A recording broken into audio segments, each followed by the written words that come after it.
All right, it's time to get into our top 10 horror films of the 1950s. This is kind of the second video in the series.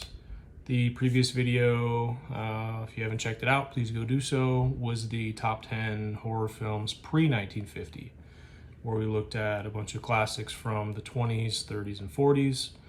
There wasn't really anything before that that was worthy of mentioning in the video, but that's a pretty cool top 10. So go check out that if you have not yet. All right, so kicking off this list, we're gonna have 3 honorable mentions followed by the top 10 horror films of the 1950s. So kicking us off, our first honorable mention is The Beast from 20,000 Fathoms. This was as much of an inspiration for future giant monster movies as any. This was a film shot in stop motion. It was very impressive for the time. Came out in 1953. This was a film with not just a sympathetic monster, more of a, not just like a giant monster or, rampaging around. There's actually a story to it. It's pretty touching. The human characters are somewhat interesting. And the giant, the beast or the monster is fairly sympathetic, and it contained a lot of inspiration for Godzilla, which you will hear about later on the list. So that is our first honorable mention, The Beast from 20,000 Fathoms. All right, from 1954, another giant monster movie to a degree, Them, which are essentially just giant killer ants chasing around people, terrorizing cities. Not much to it other than that. Kind of an interesting premise. It was executed pretty well. It's by today's standards, is maybe not necessarily considered horror. It would be more like action, adventure. But pretty good film. Came out in 1954. Definitely a landmark film for its time, and that's why it's an honorable mention here.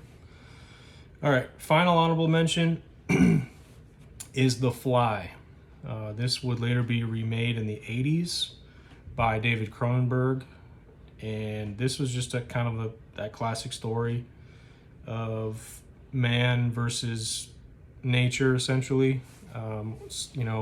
Showcases kind of some of the danger of messing around with science and playing around with experiments and being a little bit too careless or a little bit too adventurous in where it can kind of land you. It is a very tragic tale. So that's The Fly from 1958, the final honorable mention on the list. Okay, number 10. Vincent Price kicks us off, starring in House on Haunted Hill. This is a very classic haunted house film. There are a lot of really cool scares in this film if you have not seen it. This came out in 1959. At that time, there were not too many ghost or supernatural type films. At least they hadn't really reached the peak of their popularity at that point. This is a really, really important haunted house film. Vincent Price, obviously a leading man back in the day. Very effective in horror films. He stars in several throughout the decades. He was considered a horror icon and still is to this day. So that is number 10, House on Haunted Hill from 1959.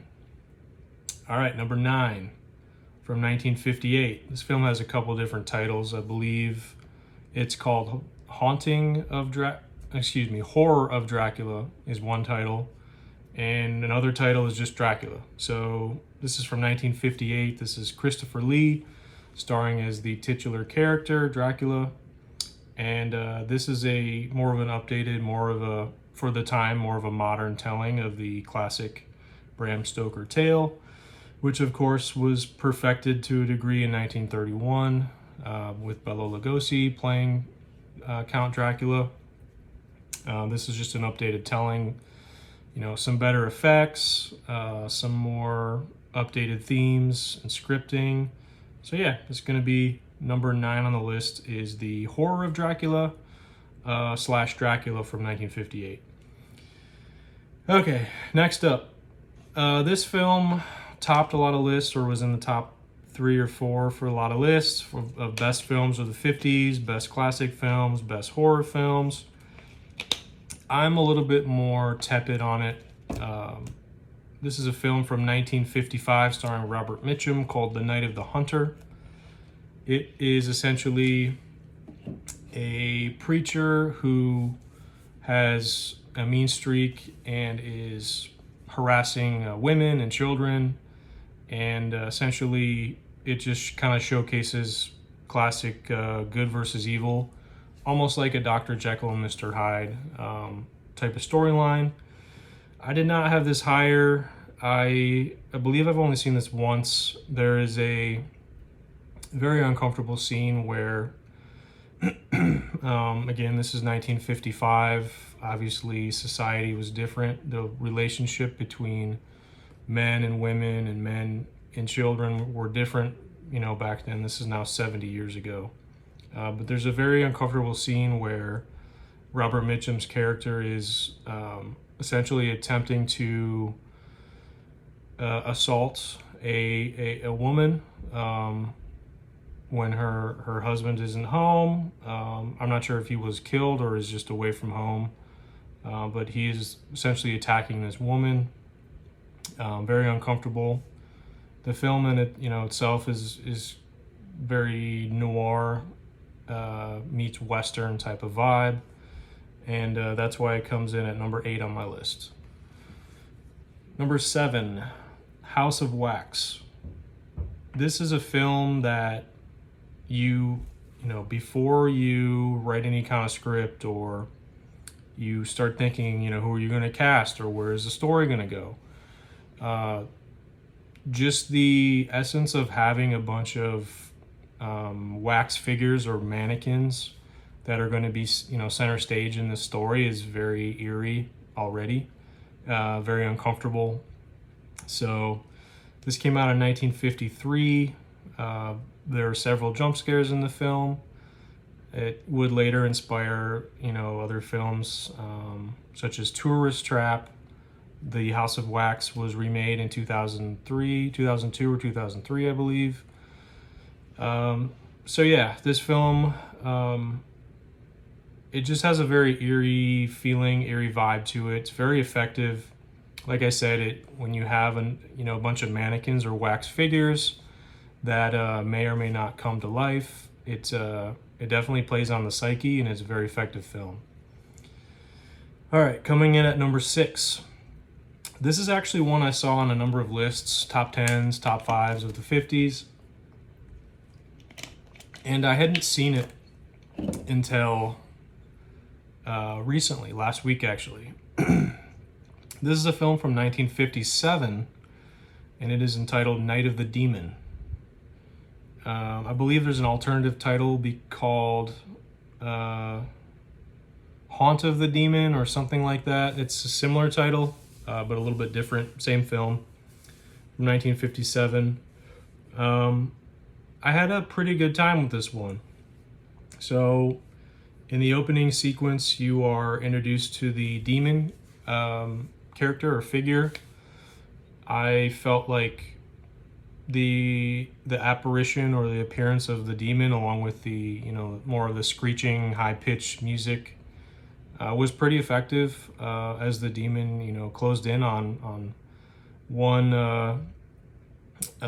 undeserving soul, and we don't see the demon itself again until near the end of the film. But what happens is you follow a character that slowly realizes he has become involved with a cult that may or may not practice witchcraft, and he isn't really sure whether to believe what they are saying is true or not, whether they can manipulate the weather, whether they can conjure demons and other things and do some of these things that they've been accused of. So he's essentially studying this cult or this group, and they deliver several warnings to him.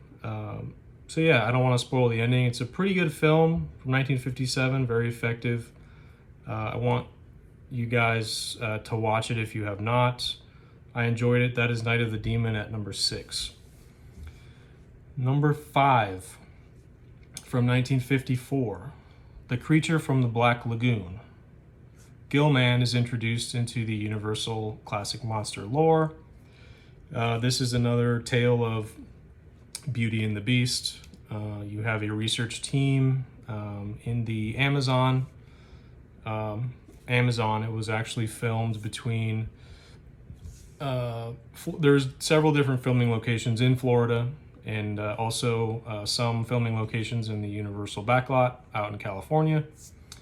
So you have a research team in the Amazon searching for this creature that they've heard has kind of been terrorizing and been seen in the area.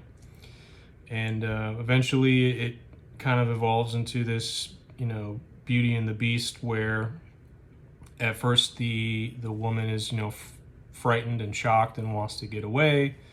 And then she realizes that the creature is more of a sympathetic being, and it doesn't just want to kill people and cause destruction.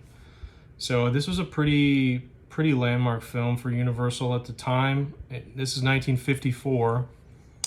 This is more than 2 decades removed from their run of Dracula, Frankenstein, The Mummy. This is more than a decade after they put out The Wolfman. So at the time they needed a big film with a really iconic creature or character, and they delivered that in 1954 with The Creature from the Black Lagoon. All right. Number 4 on the list, The Thing from Another World. This is the film which John Carpenter would go on to remake in 1982 in what is considered one of the best horror films ever.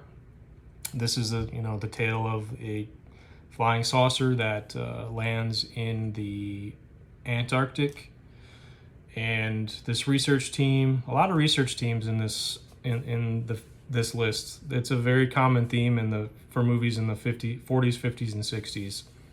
A lot of research teams searching for something, looking for something. So that's what happens here. A research team in the Antarctic stumbles across some unusual happenings in the ice and the snow, and what happens from there was very well told. It's a kind of similar to like The Blob, where you feel like no matter what you do, it's going to eventually get you. It's going to eventually find you and get you. Much like the film next on our list here from 1956, Invasion of the Body Snatchers. This is another film where there is a bit of a natural element where you feel like you're truly up against nature, but the nature definitely has the upper hand. They have whatever this is, whatever technology or creature this is that's kind of taking people over. They have better technology. They have definitely more advancements and more evolutionary capabilities than humans do. So the thought that a bunch of plant-based creatures could essentially capture people and take over their bodies and pose as typical humans is pretty scary plot. In 1956, this is a very, very good film. I need to rewatch it. Have not seen it in a while, but that is our number 3 on the list, Invasion of the Body Snatchers. Many of you know this was retold. I believe it was 1978, 77 or 78. This film was remade, starring Donald Sutherland. And Jeff Goldblum, who was also in the Fly remake, oddly enough. So that's number 3 on the list.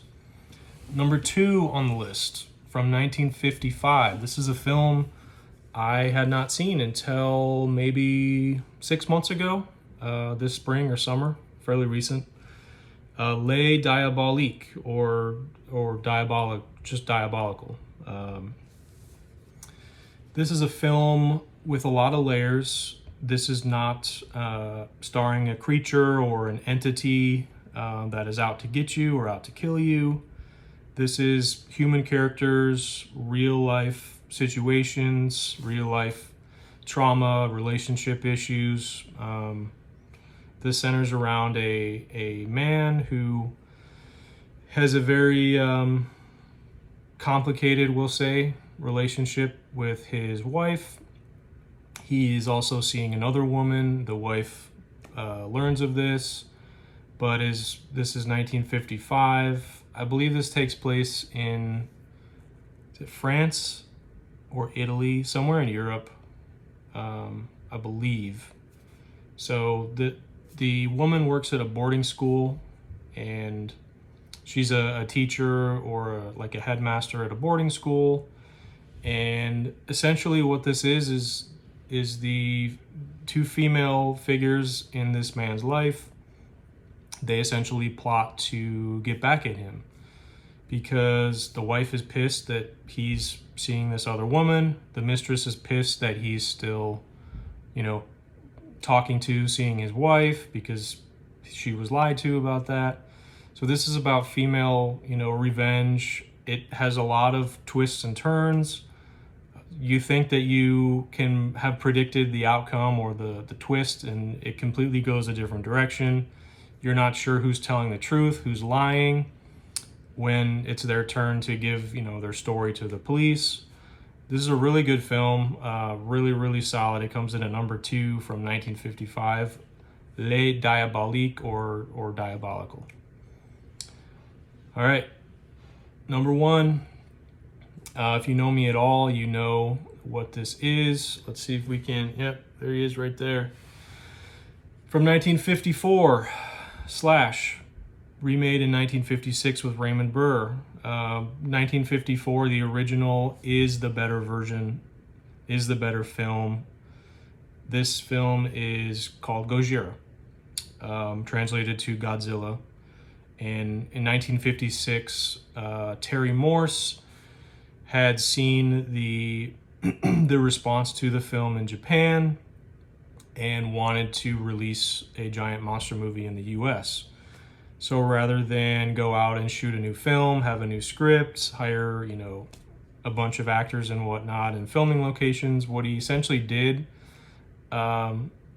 is kind of genius, but it kind of dismisses a little bit of some of the original intent of the film. So what he did was he took the 1954 Gojira and he cut and pasted in scenes where Raymond Burr and other English-speaking actors, including some Japanese folks that were stand-ins for some of the Japanese characters in from the original. So he cuts and pastes in scenes where Raymond Burr is interacting with major characters in the original film, such as Dr. Yamane, Dr. Serizawa, Emiko, Ogata, on and on, other, major officials and whatnot in Japan. So I really like the 1956 version, Godzilla King of the Monsters. I think it's really effective. That was the version originally, shown and introduced to me when I was a child. I grew up, with sci-fi. Back then it wasn't SYFY, it was SCI-FI channel. They would show Godzilla films all the time. They would show Godzilla King of the Monsters. And the opening credit sequence is just iconic. I can't even really put the words exactly how much that means to me as a film, but the opening credits specifically, you hear the footsteps of Godzilla, just that loud booming sound, and you hear some of the reverb and some of the static from the recording equipment they had at the time, which I think is pretty cool as well. And then it, across the screen splashes Godzilla, and you hear that roar, and it's a scene of a ship at sea just kind of going up in flames, and then the movie kicks off from there. This is a film, if you maybe are my age, 30s, 20-something, 30-something, in your 40s, you may not think of Godzilla as a horror film, more like an action, action adventure, kind of even almost a comedy, which it would later become in the later Showa era of the late 60s, early 70s. But guys, the original Godzilla film is a full-on horror film. Is a very somber tale. Obviously, it is a black and white film. This is nuclear destruction in the form of a giant fire-breathing creature that rises from the sea and can't be stopped. I mean, I don't think there would be anything more terrifying than, living in a seaside community and knowing that there's a 150-foot creature that at any point could just decide to come out of the water and basically destroy your entire town. Just that premise alone is just extremely, vague and not vague, extremely grim, and is more of a hopeless feeling. This film just involves so many elements of not only humanity but nature, right? The whole idea is that humans were never supposed to manipulate nature by testing and developing nuclear weapons. That's kind of the lesson it's teaching us. And then obviously testing nuclear weapons. We all know what happened in Japan in 1945. There were 2 atomic bombs dropped in Hiroshima and Nagasaki. Hundreds of thousands, if not millions of people died. That was essentially what forced Japan to surrender and World War II to come to an end. So obviously that was a very difficult and horrific situation that brought an end to World War II. The United States government and the president made a very difficult decision to use atomic weapons on another country. Obviously, it had never been done at the time, and luckily has not been done since that I'm aware of. So the horror of doing that, and the people that were instantly vaporized were probably the lucky ones. They just died instantly. They didn't know what happened. Just immediately incinerated by the bombing. The ones that survived, that were within the blast radius or the fallout radius of the bombings, suffered very slow, agonizing deaths.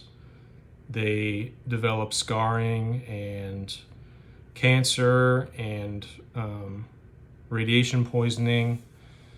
So just the insidious nature of that is really brought to light in this film, starring a giant fire-breathing creature called Godzilla, which is, in my opinion, this is the best monster film ever made. It's the best monster film that ever will be made. It is a very bleak, very, very dark, very depressing, very overwhelming film, but it's an extremely important film, not only in science fiction, but also in horror. So if you have not seen Godzilla from 1954, or the American kind of cut and paste remake called Godzilla King of the Monsters from 1956, you need to go do so now. This was the evolution of suitmation. This film in particular, the initial plan was to shoot the film using stop motion, which is how King Kong from 1933 was shot, The Lost World from 1925, Beast from 20,000 Fathoms was stop motion. These other giant monster films, which predated Godzilla, had used the technique stop motion. And filming angles and using sets and things, but that was just very timely and time consuming and costly. And the production team at Toho did not have the time or the budget to go that route, using stop motion to shoot their film. So what they did was they built a giant, not giant, like 6-7 foot rubber suit, and they would stick a guy in there and he would bring to life what is now known as suitmation, where the man in a suit is acting out, scenes as a monster, as a creature. So this is a very iconic landmark film, not only for the plot, the score, but suitmation. Talking about score, this is the best score of any film ever made, in my opinion. There's just so many amazing themes and sounds and musical touches in this film. This film contains some stock footage of the Imperial Navy from World War II, intercut with themes music that was created for this film, and it just works beautifully.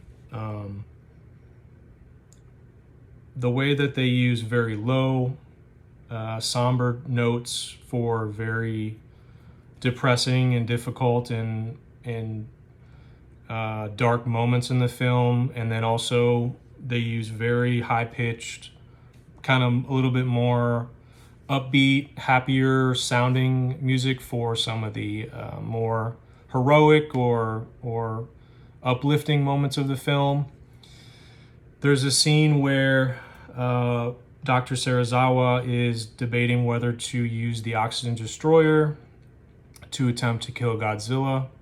He is in his lab, and Emiko and Ogata, who are having an affair behind his back, and he realizes it, and he's a very torn man, not just because of he's losing his potential wife to another man, but he is debating whether to use the technology of his life's work to kill Godzilla, which is a very difficult decision for him. So while Ogata and Emiko are in his office trying to talk him into it, he turns on the TV, and it cuts to a choir with hundreds of girls singing a song that is supposed to be a song for peace and resurgence. It's just a haunting scene. And at that moment, Dr. Serizawa realizes that this decision is bigger than him. It's bigger than his life. At that point in time, he knows that he was put in a position to save the people of Japan, and then that's what he needs to do. So he goes ahead and agrees to use the oxygen destroyer on Godzilla, but not before destroying his studies, his notes, and his equations that led him to that technology. He destroys it in a fire so that the oxygen destroyer can never be used again, essentially, is what he says. Man, the ending of this film is gripping. It's another amazing scene of man versus beast, man versus nature, and what role do humans play, in that? Is it our job to, control Mother Nature, or are we supposed to just let it do whatever it wants? Very tragic, very, sad ending. If you've seen the film, if you haven't, please do so immediately. So yeah, that's Godzilla from 1954. Excellent film. This is a 10 out of 10 for me. Do the special effects, do the graphics, do those measure up to films from 2024? No, they're not supposed to. In 1954, they created a monster film that to this day, 70 years later now, we just celebrated Godzilla's 70th birthday last week. Guys, to me, this is my favorite movie ever made. It always will be.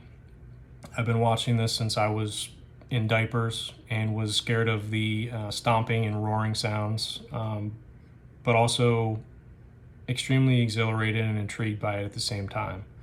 Once, I got older and I could understand some of the themes and learn more of the history, learn more about Japan and World War II, a lot of the, political undertones of the film, man, it just made it even better.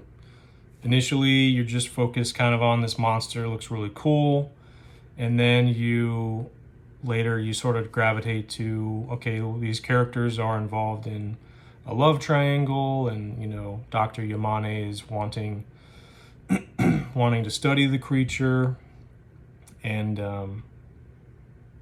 the Japanese government is obviously wanting to get rid of it because it's destroying their fishing industry by wiping a bunch of boats off the face of the earth.